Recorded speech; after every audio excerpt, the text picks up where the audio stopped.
कभी आपने सोचा है कि ब्लड प्रेशर आखिर हमारे शरीर में करता क्या है?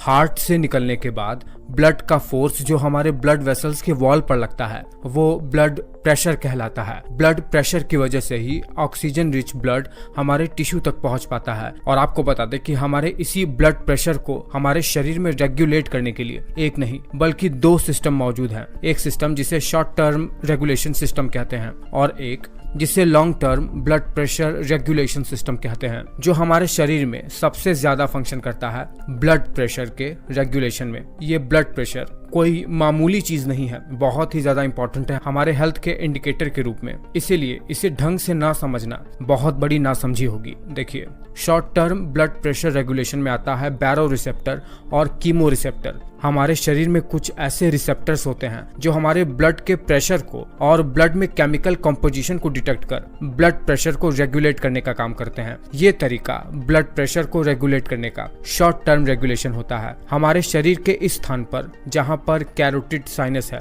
वहां पर बैरो रिसेप्टर पाया जाता है और कीमो रिसेप्टर भी पाया जाता है। लेकिन जो long term blood pressure regulation होता है वो ज्यादा महत्वपूर्ण होता है। ये सबसे ज्यादा अफेक्ट कर सकता है हमारे ब्लड प्रेशर को। और ये जो long term blood pressure regulation है उसके लिए हमारे शरीर में एक बहुत ही इंपॉर्टेंट सिस्टम मौजूद है, रेनिन एंजियोटेंसिन एल्डोस्टेरोन सिस्टम, जिसे RAAS के नाम से भी जाना जाता है। इसमें हमारा किडनी भी शामिल है और जैसा कि मैंने आपको पिछले की वीडियो में बता रखा है, हमारे किडनी के ऊपर मौजूद एड्रीनल ग्लैंड जो कि पेयर में होता है उससे एक हार्मोन निकलता है एल्डोस्टेरोन। वो हमारे ब्लड प्रेशर को रेगुलेट करने में मदद करता है। सोडियम और वाटर रिटेंशन कराकर वो इसी सिस्टम से ही रेगुलेट होता है। और मैंने आपको ये भी बता रखा है कि यही किडनी के ऊपर मौजूद हमारा एड्रीनल ग्लैंड कॉर्टिसोल हार्मोन भी बनाता है, जो तब बढ़ता है जब हमें स्ट्रेस होता है, चिंता होती है और इसी की वजह से हमें अलर्टनेस महसूस होता है। यही एड्रीनल ग्लैंड हमारे सेक्स हार्मोन जैसे टेस्टोस्टेरोन और एस्ट्रोजन के प्रीकर्सर को भी बनाने में मदद करता है। ये सब यही एड्रीनल ग्लैंड ही करता है। अब आते हैं अपने मेन टॉपिक पर कि ब्लड प्रेशर का लॉन्ग टर्म में रेगुलेशन कैसे होता है। देखिए, हमारा लिवर एक बहुत ही स्पेशल किस्म के प्रोटीन का निर्माण करता है जिसका नाम है एंजियोटेंसिनोजेन। ये बहुत ही इंपॉर्टेंट प्रोटीन है जिसका बहुत सारा फंक्शन होता है। होता यह है कि जब भी हमारा ब्लड प्रेशर फॉल हो जाता है यानी ब्लड प्रेशर गिर जाता है, तब हमारे किडनी में से हमारे किडनी के special cells juxtaglomerular cells एक स्पेशल किस्म के एंजाइम जिसे रेनिन कहते हैं उसे सीक्रेट करता है। ये रेनिन क्या करता है, सीधे जाता है एंजियोटेंसिनोजेन प्रोटीन के पास जिसे लीवर ने सीक्रेट किया रहता है, उसे क्लीव कर देता है यानी उसे तोड़ देता है एंजियोटेंसिन 1 हार्मोन के रूप में। अब देखिए, एक बहुत ही स्पेशल किस्म का एंजाइम हमारा लंग्स यानी हमारा फेफड़ा रिलीज करता है जिसे कहते हैं एंजियोटेंसिन कन्वर्टर एंजाइम ACE। ये क्या करेगा, एंजियोटेंसिन 1 हार्मोन को एंजियोटेंसिन 2 हार्मोन में कन्वर्ट कर देता है। लेकिन इसमें कैच ये है कि कुछ अल्टरनेटिव पाथवे भी होते हैं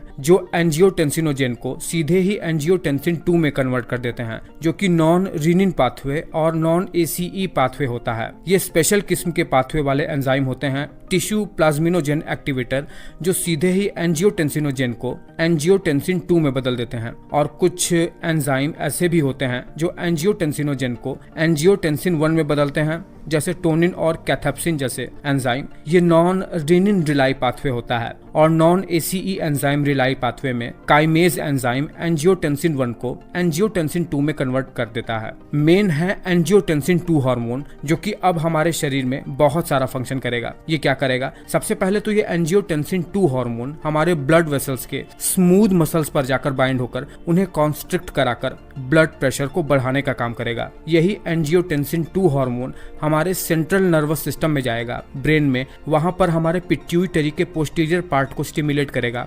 वैसोप्रेसिन यानी एंटी डाययूरेटिक हार्मोन को रिलीज करने के लिए, जो कि हमें ज्यादा से ज्यादा प्यास लगवाएगा और ज्यादा से ज्यादा ब्लड में साल्ट और वाटर का रिटेंशन करवाएगा। और इसका तीसरा सबसे मेजर फंक्शन होगा कि ये सीधे हमारे एड्रीनल ग्लैंड के कॉर्टेक्स के ऊपर वाले लेयर पर जाकर वहां पर जाकर बाइंड होकर उसे स्टिमुलेट कर देगा एड्रीनल ग्लैंड को एल्डोस्टेरोन हार्मोन को रिलीज कराने के लिए। ये एल्डोस्टेरोन हार्मोन एक स्टेरॉयड हार्मोन है। ये सीधे सेल मेम्ब्रेन को पार करके सीधे सेल न्यूक्लियस के अंदर जाता है। वहां पर DNA के स्पेसिफिक पोर्शन से बाइंड होकर mRNA बनाएगा। mRNA अब स्पेशल किस्म के प्रोटीन को सिंथेसिस करके शरीर में फंक्शन करवाएगा। यानी यही एल्डोस्टेरॉन ही शरीर में प्रोटीन को फॉर्म कर अब शरीर में सोडियम को बैलेंस बनाए रखने के लिए उन्हें ज्यादा रिटेंशन कराकर, वाटर रिटेंशन करवाकर ब्लड प्रेशर को मेंटेन करेगा। दरअसल सोडियम एक आयन है जो कि सेल मेम्ब्रेन के ऊपर मौजूद सेल प्रोटीन, जो कि एक तरीके से सेल ट्रांसपोर्टेशन सिस्टम के हिस्सा होते हैं, चैनल की तरह, उस ट्रांसपोर्टेशन सिस्टम में पार्टिसिपेट करके उन्हें कंट्रोल करेगा। जैसे वाटर जैसे चीजों के ट्रांसपोर्टेशन में मदद करेगा, जिससे ज्यादा से ज्यादा वाटर का रिटेंशन हो पाएगा हमारे शरीर के अंदर। देखिए, मैं जानता हूं कि बहुत ही कठिन सा टॉपिक मैंने आपको कम से कम शब्दों में समझाने का प्रयास किया है। मैं उम्मीद करता हूं कि आप ये बात अच्छे तरीके से समझ गए होंगे। और ब्लड प्रेशर पे मैंने एक और वीडियो पहले भी बना रखा है, वो वीडियो अगर आपने नहीं देखा है तो वो भी आप जरूर देखिएगा, लिंक मैं डिस्क्रिप्शन में दे रहा हूँ।